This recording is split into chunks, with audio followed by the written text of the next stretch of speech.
Florida State doesn't want to be in the ACC. Big Ten or SEC? Where should they want to go?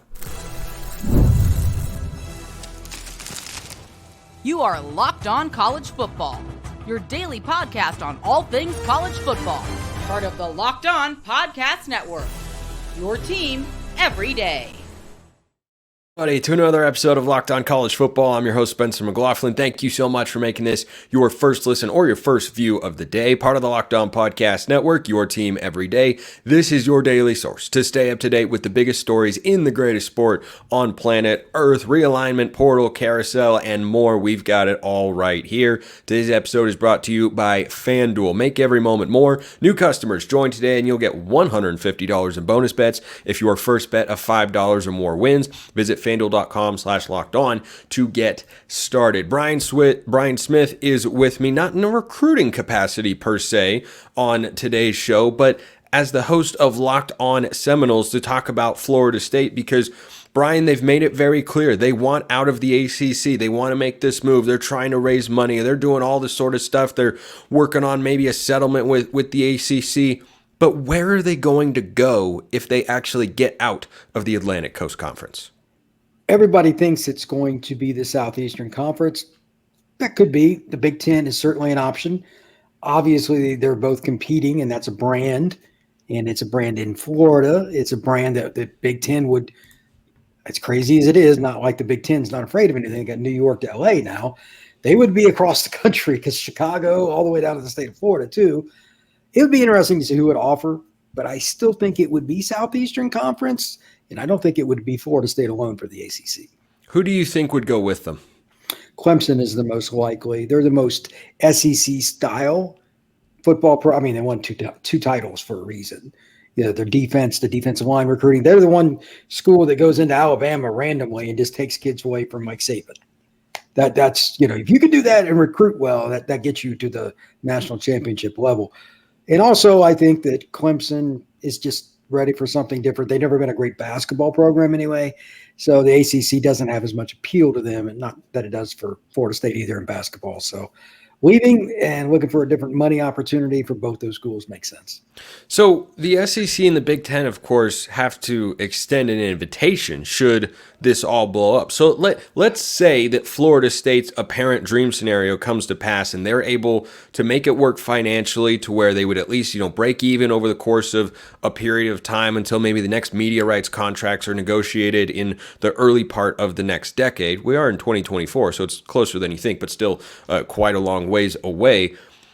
Would the SEC go out and add Florida State? Is that a program that they look at and say, yeah, we want to add them to our conference as they've already brought in Texas and Oklahoma? Would they look at Florida State and Clemson as two schools that, well, these are just can't miss opportunities as universities, the region that they're in, the caliber of their football programs, television appeal, everything like that? Are they that much of a can't miss opportunity in your view? It's that in combination with the same thing as it is in recruiting. If you miss on a prospect, that sucks for your roster. But when you miss on a prospect and he also goes to your rival, it really sucks. Where are they going if they don't go to the SEC? The Big Ten. So it's kind of like you're almost forced, especially because they're local. Florida State is between Auburn and Florida, University of Florida, like it's right in the middle. So there's a lot of ways to look at this. Geographically, it just makes sense. Clemson is right on the edge. It's like 15 minutes from the state of Georgia. They're only like an hour and a half away from Athens, if even that. Think about the natural rivalry there. So there's a lot of key parts to it. And then the money and the brands. Florida State's won a national title in 2013. Clemson won 16 and 18. They've both been in the playoff or been in this whole scenario of being competitive for years and years and years, and they're in your backyard. ESPN, Fox, CBS, all of them would like to have them. You can take a chip away at CBS while you're doing all that. It's kind of a no-brainer. Now, that doesn't mean that the people that are head coaches in the SEC would like it. I'm talking about administrators. Let's be very clear. Those are two separate entities altogether. Well, something that I've said for a while that I'm going to have written on my gravestone just so everyone that's possible can understand is presidents vote on realignment, not athletic directors, not head coaches, and not fans. That's how you have Oregon State and Washington State left behind. Cal and Stanford are in the ACC. And Florida State, once upon a time, was, for a brief moment in time, an ally of Oregon State because they cited in their lawsuit against the ACC that they had missed the whole point of realignment because, well, it's about football and you got to build the best football conference, and you have been derelicting your duties by adding Stanford and Cal instead of Oregon State because Oregon State's been better. Fact check true, by the way, over the last several seasons in college football. Stanford has been a mess. They're rebuilding. They've got a new head coach. Oregon State had their first 10-win season since 2006, and they've been a Pac-12 contender for the last couple of years. Now they go into a Mountain West Plus schedule, and things are certainly different there for Oregon State after all of this, but the point still stands there. But here's something I want to come back to with regards to Florida State. If this were still the 4-team playoff, a lot of things would be different, including how I think Florida State should view this entire situation. Because if you go undefeated and are a conference champion in the Big Ten or the SEC, you're not getting left out of the playoff. That can happen in the ACC. Now, the counter to that argument is if Jordan Travis gets hurt and you're undefeated in the SEC or the Big Ten, you're probably not, though they did play Florida, you're probably not going to be able to go unbeaten in those conferences quite as easily, depending on the schedule, who you play in the conference championship game. But in the 12-team era, is it misguided or appropriate in your view for Florida State to pursue going to the Big Ten or the SEC, where they're far more likely to be going after at-large berths, which are, again, subjective evaluations of their schedule, compared to being in the ACC, where you have a better chance to win the conference title and get an automatic berth and one of the top 4 seeds? I think this is where it gets really dicey. Florida State fans feel like the ACC's admin didn't support them. This is where this all spurned from, in my opinion. When it came to Travis getting injured and them not getting in the playoff, I didn't think they should because I knew they'd get stomped. And I know people in Tallahassee that coach knew they weren't going anywhere. Just is what it is. That being stated, you're right. How many teams go undefeated in the SEC? It's like there's like 1, 2, 3 schools that ever really do it. LSU, Florida, Alabama, Georgia, that's about it. And those schools are really good. If you're going to get an at-large, that's great, but you're probably going to be a 7 to 12 seed. But if you're at Florida State in the ACC and you go 12-0, 11-1, and you lose a 3-point game to Florida or something in the swamp, okay, you're probably going to be 4, 5, 6, somewhere in there. So the only other thing with this is they think they're going to make more money and that could make up for it. Maybe they get better coaching. Maybe they get better recruits. I don't know. But a lot of it's just pride. From covering Florida State, the fan opinion on this is not very good, which is typical. Fan is short for what? Fanatic. It's a linear view, not a broad one. So unfortunately, I don't think it's necessarily a slam dunk in some ways, because while you could have a great team like the 2019 LSU team, for the love of mankind, there was no defensive secondary that wanted to face them. It is. That's because nobody could stop them. Well, that's what I mean. Like, nobody wanted to. The point is still the same. However, you got to have a team like that. So I look at it like this. Florida State will be good because where they're located, the history of the school. Like, Norvell's a great coach. But going into the SEC, assuming that I am correct, and that's what it would end up being, is not a slam dunk. You could be a kick butt team and go 8-4. If you have a couple of bad bounces, it is legitimately a possibility. And on top of it, just I always say this, the most important thing with any football game is always the same, and it sucks, but it's never going to be different, and that's injuries. You have just a slight problem at 1 or 2 spots, it can just go right downhill. That's why Georgia didn't end up in the playoff. They had a third-team linebacker playing against Bama on that wheel route that went just complete bust. It was a true freshman. Ironically, he's from Tallahassee, Florida, but that's a sidebar.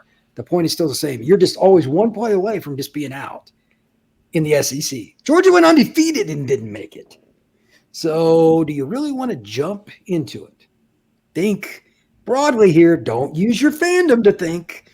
And I know they won't, but that's just reality. Be careful for what you wish. Coming up next, Notre Dame factors into this conversation far more than you are realizing right now.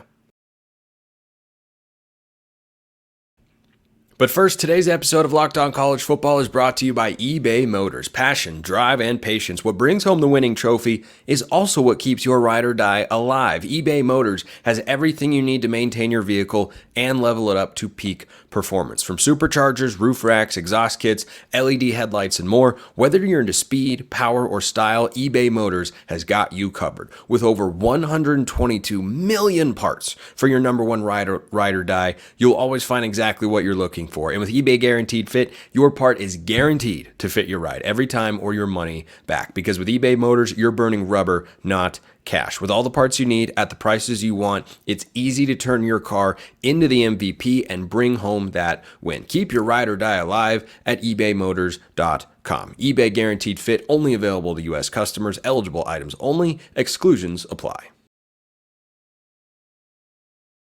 If Florida State comes available, the Big Ten could dominate the realignment landscape going into 2024. How? Well, Florida State wants to be a part of the Power too. And you heard Brian Smith talk about why they might be a better fit in the SEC. And regionally, that's the case. But we're in 2024, right? Let me check my imaginary watch. Okay, yeah, it says we're in calendar year 2024. Regionality in college football has, much to my chagrin, been tossed to the wayside. It is unimportant, doesn't matter. Just do whatever's in your best interest here. So if Florida State were to leave the ACC, you know what the Big Ten should do?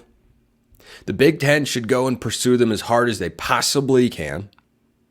And then they should finally convince Notre Dame to join a conference. Is Notre Dame going to do that? No. I mean, but before stepping down, Jack Swarbrick has ensured that Notre Dame will be a part of the the EA 25 college football game, which is perhaps the most important thing he's ever done in his entire life, is everything that he can to ensure that that game is as great as it can possibly be, because we have all waited a long, long time for that one, like Sirius Black and Harry Potter and the Prisoner of Azkaban. So I think that for Notre Dame, they can be an interesting piece in the realignment landscape. Because if the Big Ten wants to make another power move, if the Big Ten wants to assert themselves as greater than the SEC, getting Florida State to expand your geographic reach and have schools on the East Coast that are not bottom dwellers like Maryland and Rutgers. I am sorry, Maryland and Rutgers, but when 8-win seasons are things to massively celebrate, which they are for those schools, that's when you know, okay, probably not top tier programs there. I hope I'm not breaking any news. If you go east and pick up Florida State, if you get Notre Dame, which is the most valuable television commodity that's not in a conference right now, that would be the power move of all power moves in the realignment landscape. Now, the trick here is convincing Notre Dame that they should go into the Big Ten, or getting them into the Big Ten, because there are also clauses and contracts and arrangements between Notre Dame and the ACC. And the ACC, if Florida State were to leave, might want to have Notre Dame fill that spot. And the carrot that can be dangled in front of Notre Dame by either conference is you can't be a top 4 seed in the college football playoff in the 12-team era if you're not a conference champion. And Notre Dame will never be a conference champion if they're not, in a conference. So by rule, and these are rules that they have agreed to, which is curious to say the least, but I think, understand the reasoning. I'll get to that in a moment. They cannot have a bye in the 12-team playoff. They can't be one of those top 4 teams. Now, we don't know what the college football playoff is going to look like for 2026 and beyond. Remember, nothing has been formally agreed to, signed, nothing of the sorts for 2026. All we have is a playoff structure of 5+7 for the next 2 years, a television contract with ESPN for the next 2 years. There's nothing else. They could change the number of teams. They could change the number of automatic qualifiers. They could change all sorts of things. That's going to be left up to the College Football Playoff Committee. We don't know how they're going to view certain leagues and conferences. We don't know what they're going to do with the Pac-2, Pac-12, and whether or not that league rebuilds out there. We don't know any of it. So Notre Dame agreeing to this structure and saying, yeah, okay, we'll just never be able to play to a top 4 seed. We'll never be able to get one of those byes. Makes me think that They just want to have another game on campus, and they feel really good about their chances to bring in more ticket revenue and television revenue by playing extra games there. And we know about Notre Dame's television contract situation. It is the most unique in all of college football for anybody that is out there. And so if Notre Dame is looking at this saying, we want to have another home game, because you know what you make on a home college football game? A few $1,000,000. Ticket sales for a playoff game, oh boy, you can jack up those prices a little bit more. Luxury suites, those are kind of pricey. Parking, concessions, and television and everything, merchandise, everything involved with that. That could be where Notre Dame is looking. Because if you go 12-0, and you play Notre Dame's schedule every year, they always have a quality schedule, right? They play USC every year. They've played Ohio State recently. Back when Stanford is good, those games were really big, but they play Stanford all the time. Like, they put together what you would consider a Power 4 schedule. It is a high quality college football schedule every single year. It's Notre Dame. They can do that. But if Notre Dame were to go 12-0 and have a 0, not a 1, not a 2, not a 3% chance, a 0% chance of making a top 4 seed to get a bye in the first round, well, they might look at it in two ways. Number one, we want to have the revenue come into our athletic department via a home football game, and we want to host, because certainly if they were 12-0 or 11-1, they'd have a good chance to be a top seed in the top 4 college football playoff, or in the top 12 of the college football playoff, the expanded version, of course. So they could look at it from that perspective. They could also see, well, we already had a bye. We already had a bye because we're not playing in a conference championship game. Maybe that's the way they view it. I'm not entirely sure. But this question, as everything consolidates, Notre Dame's individual brand power has remained. Can you assure me right now that it's going to have the same level of weight, power, influence, television appeal, and everything of the like in 8 to 10 years? I don't know that you can assure anything 8 to 10 years down the road when we don't even know what the playoff structure in this sport is going to be in 2. 3 if you're saying 1 year from now is 2024, but we're in calendar year 2024 anyway. 2 years from now, we don't know what that playoff structure looks like. We don't know all the details. We don't know the television deal or anything. And so I wonder if Notre Dame becomes concerned about not playing in a conference and the drawbacks that has and the limitations that can put on their schedule. It can be an opportunity to bolster your resume. It can be a chance to get into the top 4. It can be a chance to, play a big game in that sort of situation. It wouldn't be a home game, of course, because they're played at neutral sites.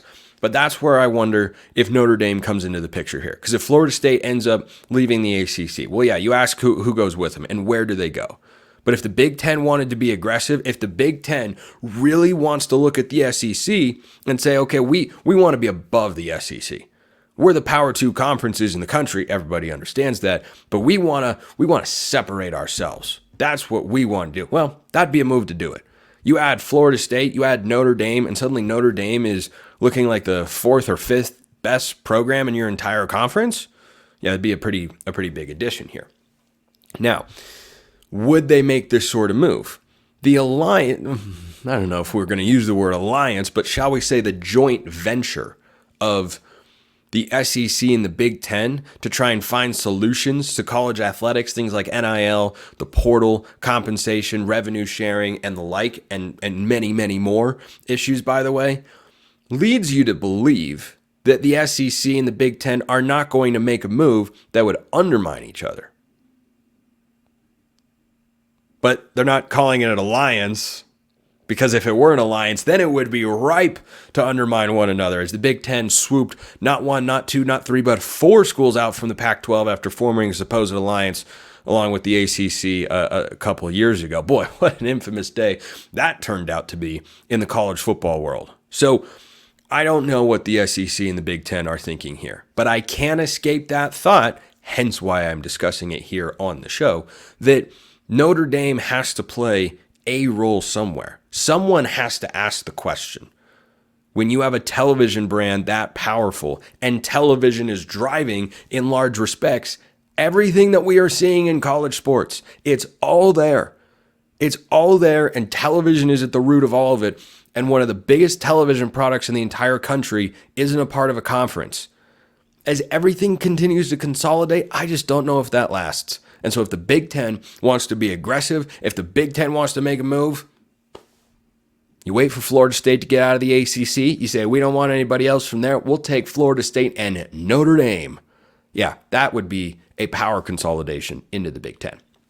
Speaking of the Big Ten, one of the schools, the first school really, they added as a power move in the realignment landscape was USC. I don't like USC over 7.5 wins. I love USC over 7.5 wins.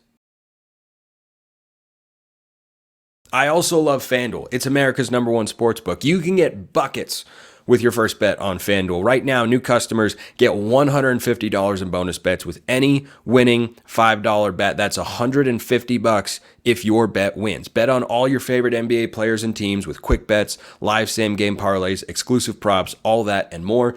And you can get your college football gambling fix over there as well. Everything you need. Win totals for every Power 4 school. Yep, those are up there right about now. Heisman odds, yep, you can get those. National championship, oh yeah, individual games. You can bet individual games, including the first of the season for the team I'm about to talk about. That's USC. They're a 6-point dog in Las Vegas against LSU. That's curious to say the least.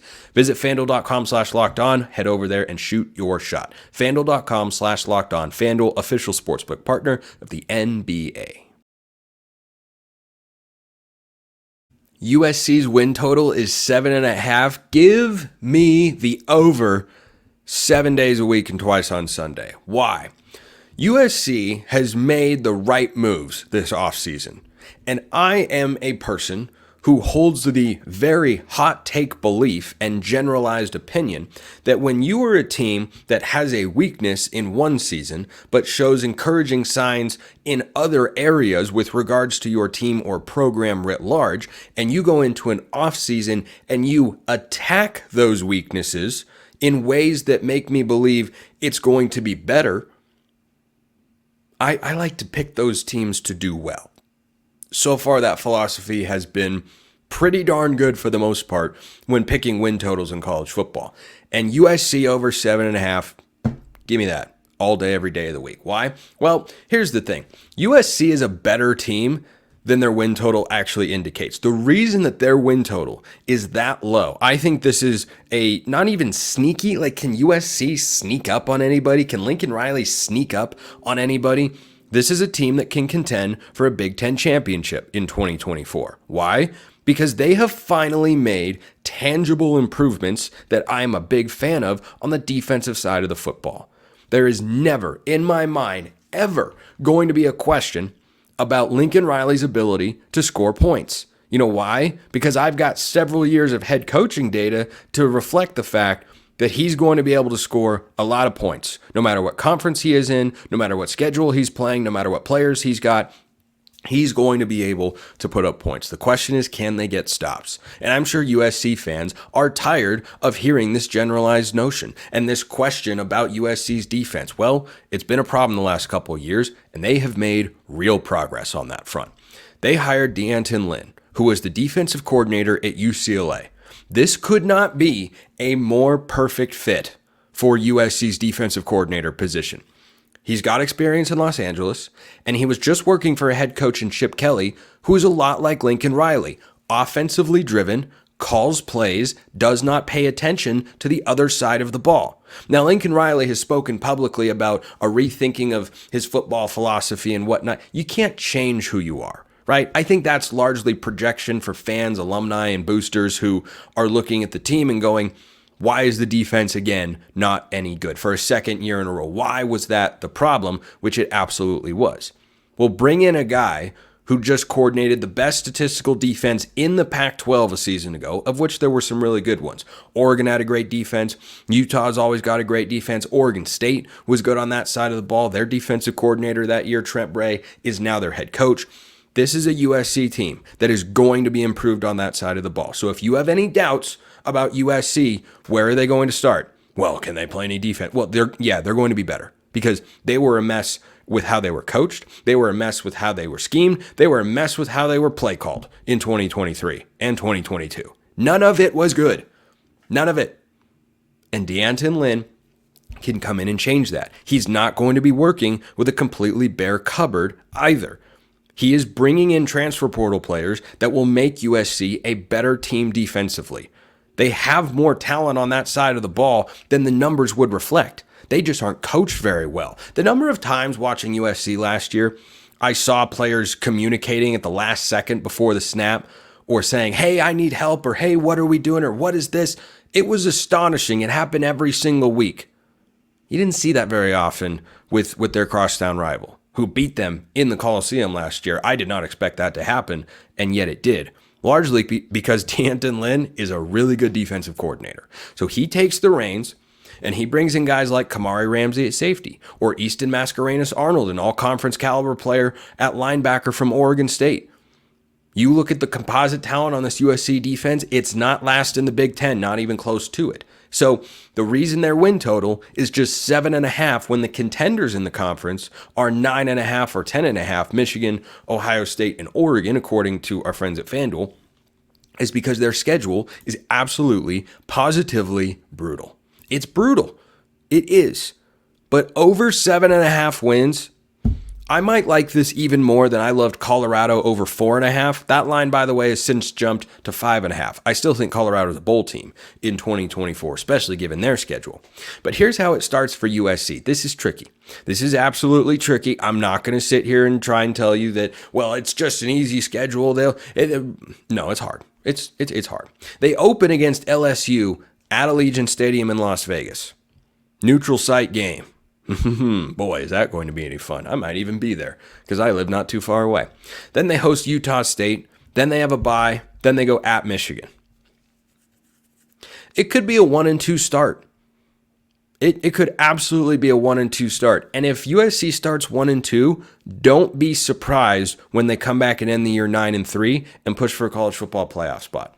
Because if they lose both those games against LSU neutral site and at Michigan at the Big House, Michigan is a big-time pullback team.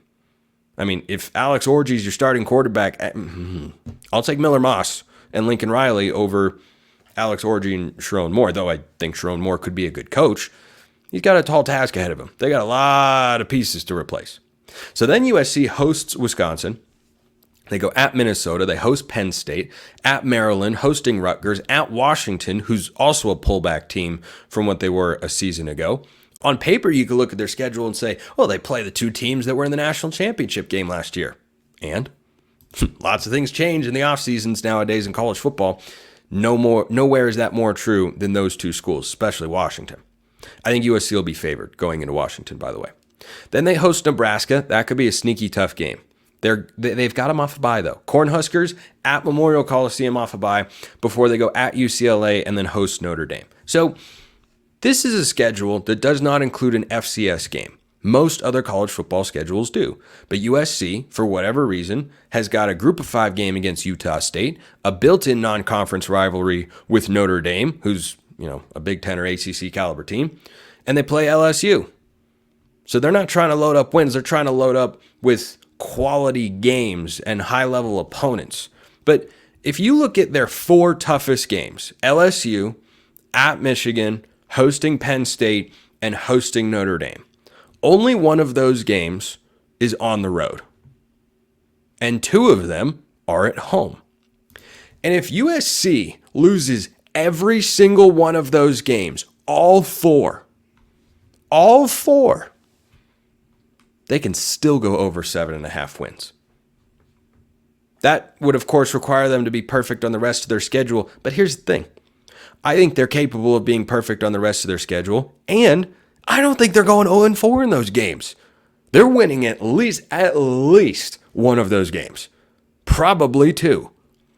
Penn State cross country, that's a long trip. Now, they've had success in the Rose Bowl before, so it's not as if they're unfamiliar with traveling out west. But Wisconsin, their trips to the Rose Bowl haven't always been quite as fruitful. I know it's a different team, different era and such, but those are long trips to make. And this road schedule in conference play, Minnesota, Maryland, Washington, UCLA, that's just not that bad. That is just not that bad at all. Dare I say, it is incredibly favorable. So USC is at least an 8-win team in 2024, and I think they are more than capable of being a 9 or 10-win team. So that FanDuel win total, 7.5, give me the over for the Trojans. Appreciate everyone listening. I'll see you next time. And until then, hope you have a wonderful rest of your day.